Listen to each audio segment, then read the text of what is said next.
Digital India എന്ന പേരിൽ നമ്മളെല്ലാവരും വീണത് ചരിത്രത്തിലെ ഏറ്റവും വലിയ സാമ്പത്തിക കെണിയിലാണോ?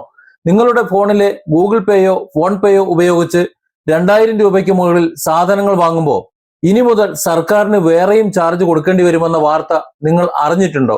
നമ്മളെ കൊണ്ട് നിർബന്ധിച്ച് ഡിജിറ്റലാക്കിച്ചു, കറൻസി ഇല്ലാതാക്കി. ഇപ്പോൾ നമ്മൾ വാങ്ങുന്ന അരിക്കും പച്ചക്കറിക്കും മായം ചേർത്ത പെട്രോളിനും കൊടുക്കുന്ന GSTക്ക് പുറമെ ദാ വരുന്നു അടുത്ത ഭരണകൂട കൊള്ള. എന്താണ് ഈ പുതിയ നിയമം? നമ്മളെ എങ്ങനെയാണ് ഇത് ബാധിക്കാൻ തുടങ്ങുന്നത്? കാണുക.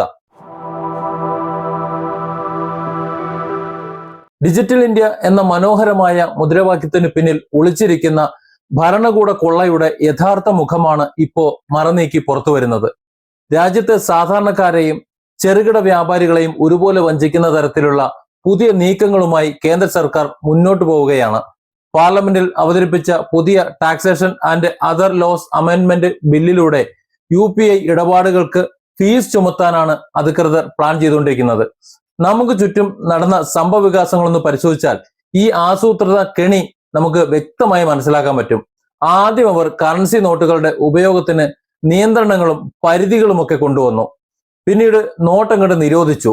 നോട്ട് നിരോധനം പോലെയുള്ള നടപടികളിലൂടെ ജനങ്ങളുടെ കയ്യിലുള്ള പണത്തിന്റെ മൂല്യം അങ്ങ് ഇല്ലാതാക്കി. എന്നിട്ട് ആ പണമെല്ലാം ബാങ്കിലേക്ക് എത്തിച്ചു. ബാങ്കുകളിൽ സ്വന്തം പണം നിക്ഷേപിക്കാനും പിൻവലിക്കാനും വരെ നിയന്ത്രണങ്ങൾ ഏർപ്പെടുത്തി.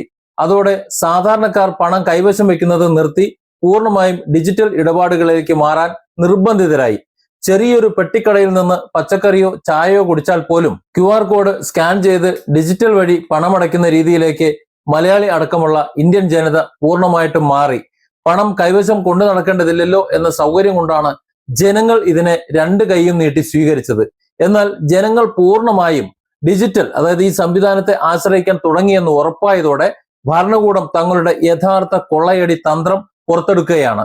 പുതിയ നിയമ ഭേദഗതി പ്രകാരം 2000 രൂപയ്ക്ക് മുകളിലുള്ള വാണിജ്യ ബിസിനസ് UPI ഇടപാടുകൾക്ക്, പച്ചയ്ക്ക് പറഞ്ഞാൽ നമ്മൾ കടയിൽ നിന്ന് വാങ്ങുന്ന പച്ചക്കറിക്കും അരിക്കും പലവ്യഞ്ജനത്തിനും അടക്കം മുഴുവൻ 2000 രൂപയുടെ ഇടപാടുകൾക്ക് 0.2% മുതൽ 0.4% വരെ മർച്ചന്റ് ഡിസ്കൗണ്ട് റേറ്റ് അല്ലെങ്കിൽ MDR ഫീസ് ഈടാക്കാനാണ് കേന്ദ്ര സർക്കാർ ഇപ്പോൾ ആലോചിക്കുന്നത്. പച്ചയ്ക്ക് പറഞ്ഞാൽ നിങ്ങൾ ഇനി ഓരോ 2000 രൂപയുടെ സാധനങ്ങൾ വാങ്ങുമ്പോഴും അതിന് GSTക്കും സർവീസ് ടാക്സുകൾക്കും ഒക്കെ പുറമെ ഇനി മുതൽ 8 രൂപ നിങ്ങൾ അധികം കൊടുക്കേണ്ടി വരും. അതായത് 2008 രൂപ കൊടുക്കേണ്ടി വരും.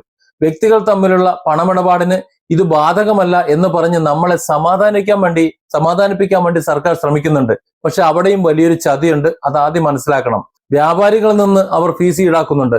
ആ ഫീസ് അന്തിമമായി ആരുടെ തലയിലാണ് വരാൻ പോകുന്നത് എന്ന് സാമാന്യ ബുദ്ധിയുള്ള ആർക്കും മനസ്സിലാക്കും.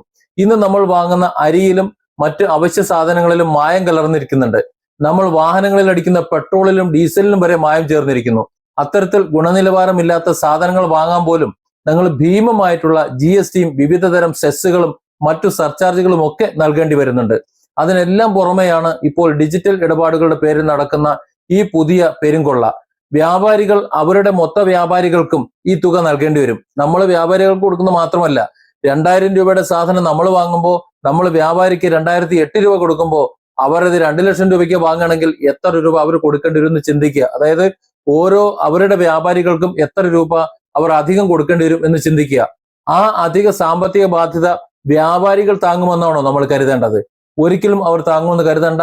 അവരത് നമ്മുടെ പിരടിയിലേക്ക്, അതായത് അവർ കൊടുക്കുന്ന തുക സാധനങ്ങളുടെ വിലയിൽ വർദ്ധിപ്പിച്ച് സാധാരണക്കാരായ ഉപഭോക്താക്കളിൽ നിന്ന്, അതായത് നമ്മളിൽ നിന്ന് തന്നെ അത് ഈടാക്കും. അതായത് GST കൊടുത്തു കഴിഞ്ഞ് സ്വന്തം അധ്വാനത്തിന്റെ ഫലമായി ഉണ്ടാക്കിയ പണം കൊണ്ട് സാധനങ്ങൾ വാങ്ങുമ്പോൾ വീണ്ടും ഡിജിറ്റൽ ചാർജ് എന്ന പേരിൽ മറ്റൊരു നികുതി അല്ലെങ്കിൽ മറ്റൊരു ഫീസ് കൂടി നമ്മൾ നൽകേണ്ടി വരുന്നു. അതിന് പുറമെ വ്യാപാരിയുടെ ബാധ്യത കൂടി നമ്മൾ വഹിക്കേണ്ടി വരുന്നു. ആദ്യം ഡിജിറ്റൽ പേയ്മെന്റ് പൂർണ്ണമായിട്ടും സൗജന്യമെന്ന് കാണിച്ച് ജനങ്ങളെ മുഴുവൻ ഇതിലേക്ക് ആകർഷിച്ചു. ജനങ്ങൾക്ക് ഇനി പഴയതുപോലെ കറൻസി ഉപയോഗത്തിലേക്ക് തിരിച്ചു പോകാൻ കഴിയാത്ത ഒരവസ്ഥ ഇവിടെ സൃഷ്ടിച്ചെടുത്തു. ഇപ്പോൾ ആ കണിയിൽ പെട്ടുപോയ ജനങ്ങളിൽ നിന്നും വ്യാപാരികളിൽ നിന്നും നിഷ്കരണം പണം പിഴിഞ്ഞെടുക്കാൻ തുടങ്ങുന്നു എന്നുള്ളത് ഒരു വല്ലാത്തൊരു അവസ്ഥയാണ്. ജനങ്ങളെ ഘട്ടം ഘട്ടമായി അടിമകളാക്കുന്ന ഒരു ഭരണകൂട കൊള്ളയാണത്. ഇതിനെതിരെ അതിശക്തമായ ജനകീയ പ്രതിഷേധം ഉയർന്നു വന്നേ തീരൂ. Different angles. Don't forget to subscribe and support this channel.